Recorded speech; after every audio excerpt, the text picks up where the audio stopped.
आज से हम प्रारंभ कर रहे हैं व्यावसायिक संनियम, जिसको कि बिजनेस लॉ भी कहा जाता है और कुछ कोर्सेज में इसको व्यावसायिक नियामक रूपरेखा भी नाम दिया गया है।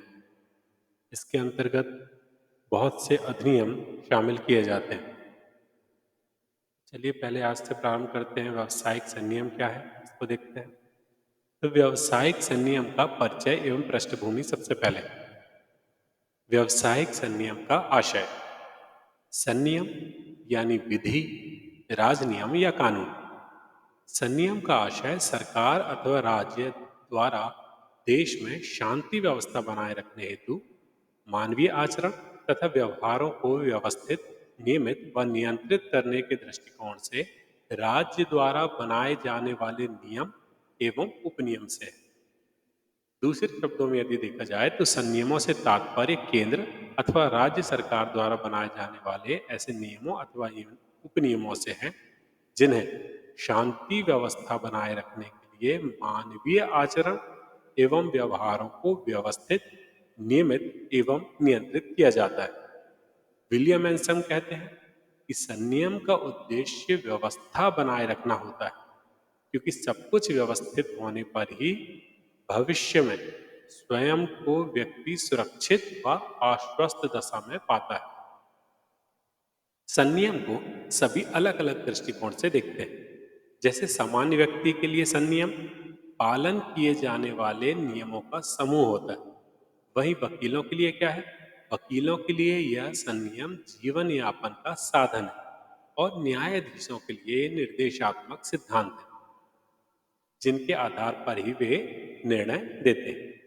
ऑक्सफोर्ड अंग्रेजी शब्दकोश के अनुसार है, किसी समुदाय अथवा समाज के उपयुक्त नियमन हेतु तथा जीवन में सही आचरण के लिए सत्ता द्वारा बनाए गए नियम ही संनियम। सालमंड कहते हैं कि संनियम से आशय राज्य द्वारा स्वीकृत एवं प्रयुक्त उन सिद्धांतों के समूह से है, जिनको वह न्यायिक प्रशासन के लिए उपयोग करता है। अब ये हो गया संनियम। अब हम आते हैं व्यापारिक संनियम। व्यापारिक संनियम से क्या आशय है? तो व्यापारिक संनियम कानून की वह शाखा है जो कि विभिन्न व्यापारिक समव्यवहारों से संबंधित होती है। व्यापारिक संनियम वह वैधानिक नियम है जो व्यापार, वाणिज्य एवं उद्योग से संबंधित विभिन्न व्यवहारों को व्यवस्थित करता है तथा व्यापार में संलग्न व्यक्तियों के समक्ष नियम व उपनियम पेश करता है। दूसरे शब्दों में कहा जाए तो व्यापारिक संनियम से आशय उन वैधानिक नियमों, अधिनियमों एवं उपनियमों से है जो व्यापार एवं व्यवसाय के संचालन को नियमित एवं नियंत्रित करने के उद्देश्य से प्रत्यक्ष रूप से प्रभावी होते हैं। अब व्यापारिक संनियम के अंतर्गत क्या क्या चीजें आती हैं, यानी इसका क्षेत्र क्या है या इसकी विषय वस्तु क्या है। व्यापारिक संनियम का क्षेत्र बहुत व्यापक है, क्योंकि यह केवल व्यापारियों एवं उद्योगपतियों तक ही सीमित नहीं होता, बल्कि समाज के प्रत्येक प्राणी पर यह प्रभावी होता है। प्रोफेसर ए के सेन के अनुसार निम्नलिखित शाखाओं को व्यापारिक संनियम में सम्मिलित किया जा सकता है। यानी इसको यदि यह देखें कि अगर व्यापारिक संनियम एक सब्जेक्ट है तो उसमें कौन कौन से अधिनियम शामिल होंगे, ये सभी चीजें इसकी शाखाओं के अंतर्गत आती हैं। कुल जो दिए हुए हैं इनकी शाखाएं हैं वो 17 शाखाएं दी हुई अधिनियम, जिनको कि हम एक एक करके नाम पढ़ रहे हैं। पहला है भारतीय अनुबंध अधिनियम 1872, दूसरा है विनिमय साध्य विलेख 1881, वस्तु विक्रय अधिनियम 1930, भारतीय साझेदारी अधिनियम 1932, आवश्यक वस्तु अधिनियम 1955, कंपनी अधिनियम 1956, कॉपीराइट अधिनियम 1957, व्यापार एवं व्यापारिक माल चिन्ह अधिनियम 1958, बैंकिंग अधिनियम, बीमा अधिनियम, एकाधिकार एवं प्रतिबंधात्मक व्यापार व्यवहार अधिनियम 1969, पेटेंट अधिनियम 1970, 13वां है दिवालिया संनियम, 14वां है विवाचन एवं समझौता अधिनियम 1996, सार्वजनिक वाहक ढुलाई व जहाजी भाड़ा विधियां, 16वां है उपभोक्ता संरक्षण अधिनियम 1986, जो 2019 में नया अधिनियम बनकर के आया, उपभोक्ता संरक्षण अधिनियम 2019। इसने किसको विलोपित किया? इसने विलोपित किया है उपभोक्ता संरक्षण अधिनियम 1986 को। इसके स्थान पर आ गया है उपभोक्ता संरक्षण अधिनियम 2019। फिर 17 है विदेशी विनिमय प्रबंधन अधिनियम 2000। इस तरह से ये 17 अधिनियम हैं जिन्हें की व्यापारिक संनियम के क्षेत्र के अंतर्गत शामिल किया जाता है। अब व्यापारिक संनियम का इतिहास क्या है? व्यापारिक संनियम को व्यापार रूढ़ि की ही देन माना जाता है। 12वीं शताब्दी के अंत में राजाओं और न्यायालयों के लिए फैसलों के आधार पर संपूर्ण इंग्लैंड में कॉमन लॉ बनने लगा था। इसका भारतीय व्यापारिक संनियम पर भी व्यापक प्रभाव पड़ा। इंग्लैंड में 13वीं शताब्दी से पहले व्यापार रूढ़ि को ऐसे नियमों का संग्रह माना जाता था जो कि कॉमन लॉ से पूर्णतः अलग थे। व्यापारियों के पारस्परिक लेन देन इन्हीं रूढ़ियों द्वारा शासित होते थे। विवादों के निर्णय व्यापारियों में से ही कुछ विशिष्ट व्यक्तियों की उपस्थिति में या उनके पृथक न्यायालयों द्वारा लिए जाते थे।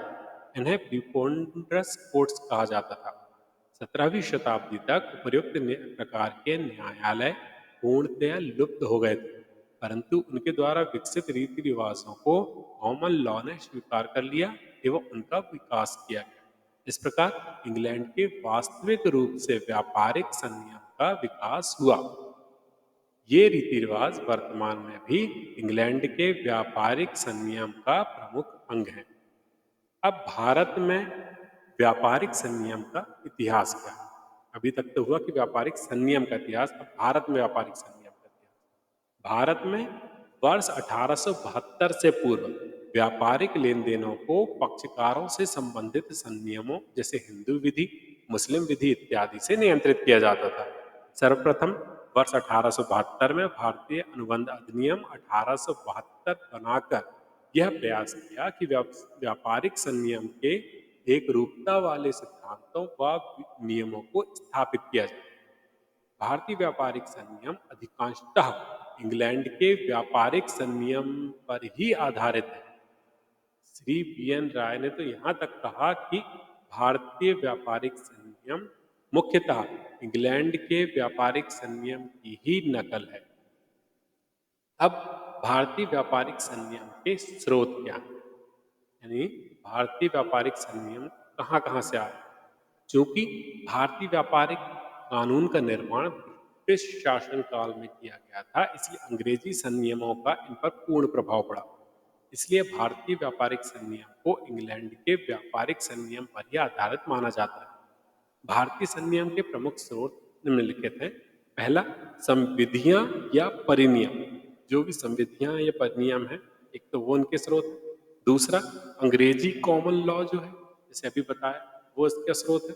तीसरा, समता एवं न्याय का जो सिद्धांत है, सभी को समान न्याय देना, इसका जो सिद्धांत है वो भी इसका स्रोत है। चौथा, भारतीय जो रीति रिवाज है, हिंदू रीति रिवाज है या मुस्लिम रीति रिवाज है, ये सभी इसके स्रोत हैं। पांचवा, न्यायिक निर्णय, यानी जो न्यायाधीशों द्वारा समय समय पर निर्णय लिए जाते रहे हैं, उन सभी को भारतीय व्यापारिक संनियम में शामिल किया जाता रहा है। उनको उनमें नियम बनाया गया है। तो इस प्रकार ये व्यापारिक संनियम हो गया, उनका पूरा इतिहास और पृष्ठभूमि हो गई। अब व्यापारिक संनियम जो है, उसमें जितने भी अभी पुराने कानून जो पढ़े हैं, अधिनियम पढ़े हैं, उनमें से अलग अलग अधिनियमों को जो शामिल इसमें किया गया, उसमें पहला अधिनियम जो है वो है भारतीय अनुबंध अधिनियम 1872, जिसको कि हम इसको आगे इसमें पढ़ेंगे। तो जो आपका जो विषय है व्यावसायिक नियामक रूपरेखा BRF, उसमें पहली यूनिट में जो पहला पार्ट था वो था व्यापारिक संनियम का परिचय, इसका इतिहास एवं पृष्ठभूमि, वो अभी पूरी हुई है। अब इसका पहली यूनिट का जो सेकंड पार्ट है, दूसरा हिस्सा है, उसमें है भारतीय अनुबंध अधिनियम 1872, जो कि हम आगे पढ़ें।